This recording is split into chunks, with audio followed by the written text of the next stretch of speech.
نہیں ہے، غیبت نہیں کرنی، جھوٹ نہیں بولنا۔ کیوں؟ حسین کے پاس جا رہے ہو۔ کیا یہ زبان جو لبیک یا حسین کہے گی یہ جھوٹ بولے گی؟ یہ کسی کی برائی کرے گی؟ نہیں۔ عزیزان محترم، بس اسی مقصد کو پہچانے کہ ہم امام کے پاس کیا کرنے جا رہے ہیں۔ مجلسیں اور بھی ہیں اور بھی لوگ پڑھیں گے انشاءاللہ آپ کی خدمت میں۔ علوی صاحب بھی جو ہے وہ 4 بجے خطاب فرمائیں گے۔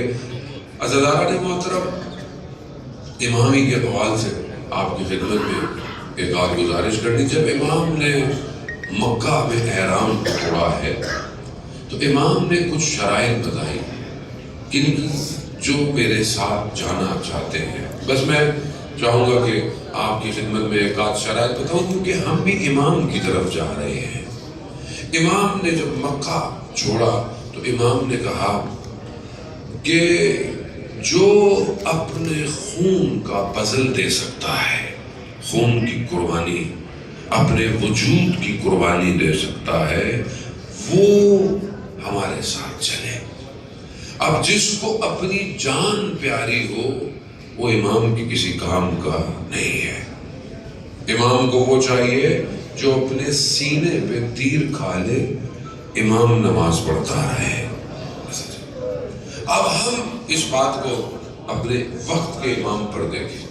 کیا میں اپنے وقت کے امام کے لیے اپنی جان قربان کرنے کو تیار ہوں؟ میرا وقت کا امام کون ہے؟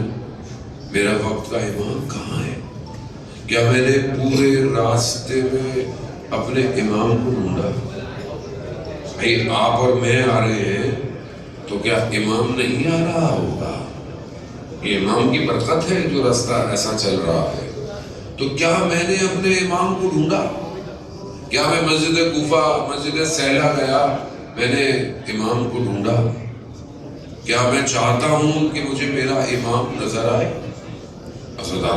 امام تو جب تک امام خود نہ چاہے امام کو کوئی دیکھ نہیں سکتا، لیکن میں تو چاہوں کہ مجھے میرا امام نظر آئے۔ کہاں ہے وہ یوسف زہرا، وہ کہ جو ہمارا انتظار کر رہا ہے؟ لیکن اگر آج مجھے اپنی جان پیاری ہو، بس اپنے آپ کو ٹیسٹ کریں کہ مثلا ابھی امام کا ظہور ہو جائے، اگر وہیں پہ گئے چیلوں میں امام کا ظہور ہو جائے، اب آپ کیا کریں گے؟ اپنے گھر کی فکر کریں گے یا امام کی فکر کریں گے؟ یہ امتحان ہے۔ دیکھیں، ولایت قیمت مانگتی ہے۔ ولایت آسان نہیں ہے۔ ولایت اگر آسان ہوتی تو کربلا میں 72 نہیں ہوتے، 72 لاکھ ہوتا۔ ولایت قیمت مانگتی ہے۔ کیا میں تیار ہوں اپنی خواہشات کو پاؤں دبا کر امام تک جانے کے لیے؟ امام آیت اللہ تک کی باف کی، عراق سے کربلا واپس جا رہے تھے، زمینی سفر کر رہے تھے، بارڈر کراس کیا، اس طرف ایلام ہے، پہاڑی علاقہ ہے، سردیاں، برف تھی۔ ایک جگہ رات ہو گئی، کہا کہ میں دیکھا تو ایک کہوہ خانہ تھا جہاں لوگ بیٹھے، لیکن وہاں لوگ ایسی عیاش اوباش قسم کے لوگ بیٹھے ہوئے تھے، تو انہوں نے کہا یہاں بیٹھنا میرے لیے مناسب۔ تو دیکھا ایک درخت کے نیچے ایک سید بزرگوار بیٹھے ہوئے ہیں، اور انہوں نے مجھے کہا تقی ادھر آ جاؤ، وہ جگہ تمہارے لیے مناسب ہے۔ میں بیٹھا، باہر برف تھی لیکن درخت کے نیچے گرمی تھی۔ میں بیٹھا رہا، لبیک یا مہدی، میں درخت کے نیچے بیٹھا رہا۔ وقت گزر گیا، صبح فجر ہوئی، انہوں نے کہا کہ نماز پڑھتے ہیں، نماز پڑھی، تھوڑی سی روشنی نکلی، انہوں نے کہا کہ چلنا شروع کرو۔ مجھے احساس ہو گیا یہ کوئی اور نہیں ہے، یہ وقت کا امام ہے۔ جیسے ہی اللہم صلی اللہ محمد، جیسے ہی احساس ہوا امام ہے، امام کو پتہ چلا، امام نے کہا جیسے آپ کو پتہ چل گیا ہے تو ہم آپ سے اجازت لیتے ہیں۔ کہا مولا پھر کب ملاقات ہوگی؟ پھر کہاں ملاقات ہوگی؟ کہا قم میں ہوگی، اور جو ہے وہ سبزوار میں ہوگی، خراسان۔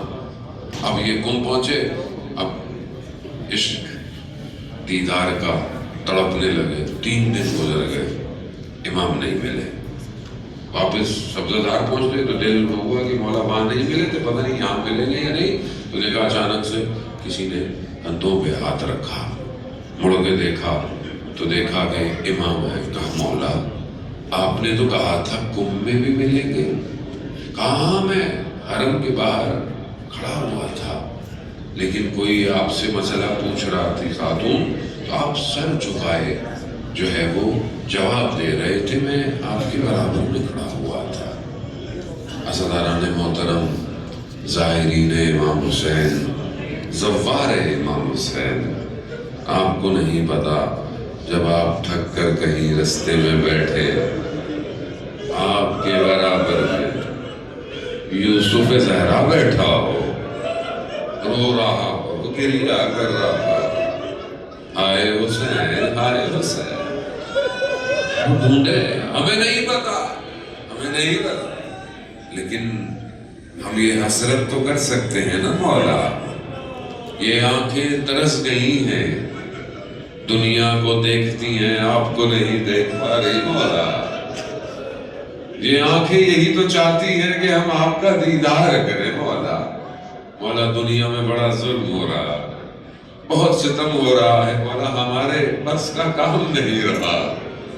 فلسطین میں بچے کٹ گئے، مر گئے مولا. مسلمان غفلت کی نیند سو رہا ہے. وہی جو 61 ہجری میں ہوا تھا، سب غافل تھے، صرف حسین ابن علی نے امت کو بیدار کیا ہے. آج بھی یہ حسین کا مکتب ہے جو پوری دنیا کو بیدار کرتا ہے. عزیزان محترم، یہ پہلی چیز ہے کہ اگر اپنی جان کا نذرانہ دے سکتے ہو تو امام کے ساتھ چلو. جسے اپنے آپ سے محبت ہو وہ امام کے کسی کام کا نہیں ہے. یہ راستے میں اب آپ اپنے آپ کو اس وجود سے باہر نکالیں، خوف کو باہر پھینکیں، ڈر کو باہر پھینکیں، دنیا کی محبتوں کو باہر پھینکیں. تیار ہوں، کربلا پہنچے، امام حسین کی بارگاہ میں کہے مولا میں آ گیا ہوں امر کی اطاعت کے لیے.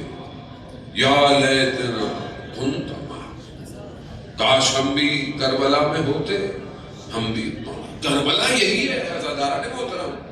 گو کہ گریہ ہے، عزاداری ہے، مظلومیت ہے، ماتم ہے، سب کچھ ہے، مگر اصل بیداری ہے کہ کربلا جا کر انسان کا وجود ایسا ہو کہ وقت امام کے لیے ٹکڑے بھی ہو جائے تو اسے درد نہیں ہونا چاہیے. کربلا یہی سکھاتی ہے. کربلا مظلوم کی حمایت سکھاتی ہے. کربلا ظلم کے مقابلے میں ڈٹ کے کھڑے ہونا سکھاتی ہے. یہ کروڑوں لوگ جو راستے میں آ رہے ہیں، یہ طاقت ہے. دنیا گھبراتی ہے، دنیا اربعین امام حسین سے گھبراتی ہے، دکھاتی نہیں ہے. کیوں؟ کہا یہ سب اگر بیدار ہو گئے، تھوڑے سے بھی اگر بیدار ہو گئے تو دنیا تو اور آپ کے سامنے یہی تو بیداری ہے. آج آپ دیکھیں اسی امام حسین کے مکتب کی وجہ سے آپ دیکھیں کتنی بیداری ہے. آج عراق ہو گیا، لبنان ہو گیا، سیریا ہو گیا، ایران ہو گیا، حزب اللہ ہو گیا، کتنے گروہ، اتنا سا گروہ. دیکھنے کو تو تھوڑا سا ہی گروہ ہے، باقی 57 ملک تو سو رہے ہیں سارے. یہ تھوڑا سا گروہ ہے، اس سے پوری دنیا گھبرا رہی ہے. وجہ لبیک یا حسین، لبیک یا حسین.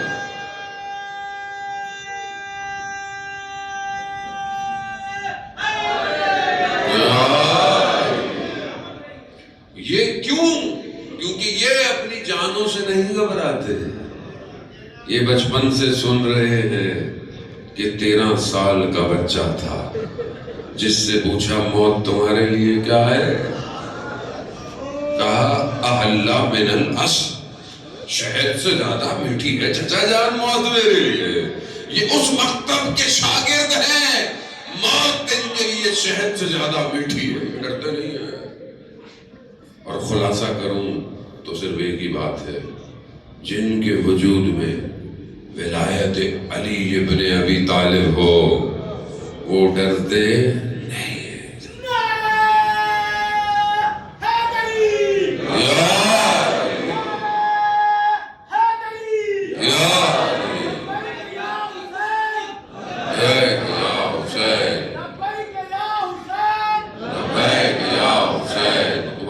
حضرات محترم خوب یہی لیکن فرق ہے علی کے ماننے والوں میں